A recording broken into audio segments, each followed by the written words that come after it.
Hello and welcome to game changers. दोस्तों, मुंबई और हैदराबाद के बीच जो मुकाबला खेला गया उसमें एक कंट्रोवर्शियल डिसीजन देखने को मिला। मतलब ऐसा लोग बोल रहे हैं कि कंट्रोवर्शियल था, हालांकि इसमें ऐसा कुछ कंट्रोवर्शियल था या वाकई में नहीं था, इस पर हम बात करेंगे। क्यों हर जगह ट्रेंड हो रहा है अंपायरिंग इंडियंस और ये सब चीजें, तो इन सब चीजों में कितनी सच्चाई है हम बात करेंगे। सबसे पहले तो आपको इंसिडेंट बताते हैं कि आखिर हुआ क्या था। दरअसल ईशान किशन जब दीपक चहर को फेस कर रहे थे तो वो लेग साइड में एक शॉट खेल रहे थे और ग्लांस लगा और बॉल गई कीपर के पास, जैसा कि आप देख सकते हैं।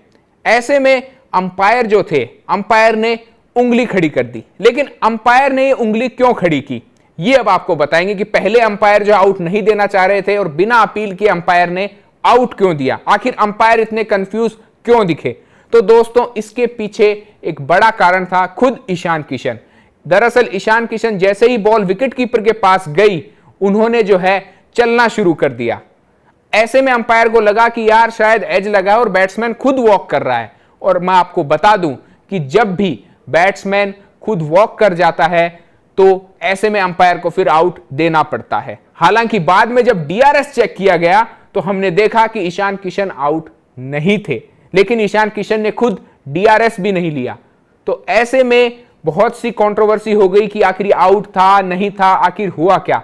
तो इसे आप क्रिकेट की भाषा में कहेंगे ब्रेन फेड मोमेंट। इससे पहले मैं आपको बता दूं कि आपको याद हो 2021 के टी20 वर्ल्ड कप में डेविड वार्नर की बॉल निक हुई थी और विकेट कीपर के पास गई थी, अपील हुई, आउट दे दिया गया। हालांकि जब अल्ट्रा एज में चेक किया गया तो डेविड वार्नर ने उस बॉल को एज नहीं किया था, लेकिन वार्नर को शायद ऐसा लगा होगा और वो चुपचाप चले गए। लेकिन ईशान किशन का केस थोड़ा और भी सीरियस इसलिए हो गया कि जैसे ही बॉल विकेट कीपर के पास गई, ईशान किशन ने वॉक करना शुरू कर दिया। उन्होंने आव देखा ना था, वो चल पड़े।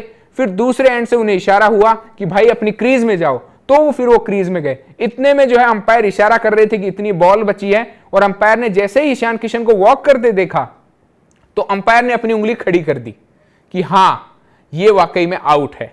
ऐसे में मुंबई इंडियंस के कुछ खिलाड़ी सरप्राइज थे, लेकिन हार्दिक पांड्या कह रहे थे कि मैंने तो अपील की है भाई, ये आउट है। और ईशान किशन ने हंसते हुए वॉक करना शुरू कर दिया। शायद उन्हें हल्का सा वो फील आया होगा कि गेंद जो है मेरे बल्ले को छू कर गई है। और ऐसे में मुंबई इंडियंस के हार्दिक पांड्या ने भी उनके हेलमेट पर थोड़ा सा हाथ लगाते हुए कहा कि चल भाई कोई नहीं, आउट हो गया तो हो गया।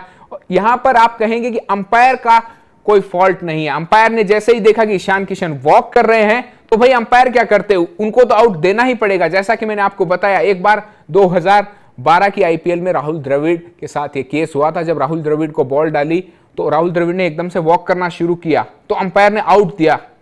तो राहुल द्रविड़ गए अंपायर के पास, भैया आपने आउट किस बात का दिया, मैंने तो निक की नहीं है। तो अंपायर ने कहा कि आपने वॉक करना शुरू किया, मैंने तो इसलिए आउट दिया।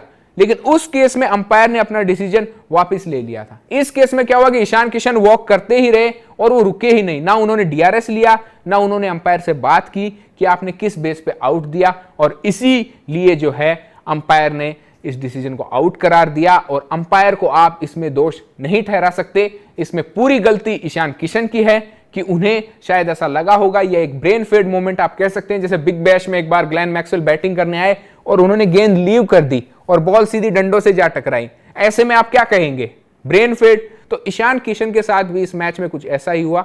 लखनऊ के खिलाफ वो एक बार ग्लांस करते हुए आउट हुए थे, और इस मुकाबले में भी वो जब ग्लांस उन्होंने किया तो शायद उनको एज फील हुआ होगा और वो वॉक करने लगे। अंपायर ये इशारा कर रहे थे कि बॉल इतनी हो गई है, लेकिन अंपायर ने जैसे उनको देखा तो उन्होंने फिर उंगली खड़ी की और ईशान किशन का वॉक रुका ही नहीं। वो इधर आए फिर वापस गए, अंपायर ने उंगली खड़ी की, ईशान किशन फिर भी नहीं रुके।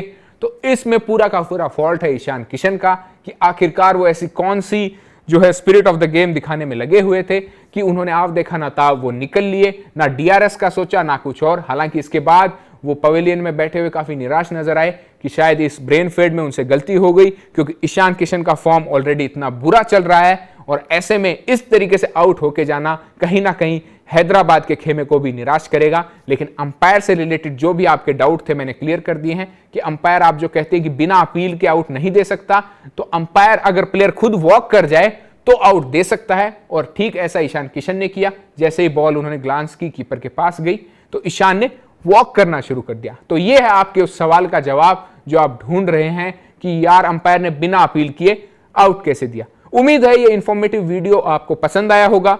अगर पसंद आया है तो गेम चेंजर्स को सब्सक्राइब कीजिए, वीडियो को लाइक कीजिए, शेयर कीजिए और ज्यादा से ज्यादा लोगों तक पहुंचाइए। नाइबर्स में जाकर कम्युनिटी को आप ज्वाइन कर सकते हैं। बहुत बहुत धन्यवाद। मैं सौरभ आपसे लेता हूं इजाजत।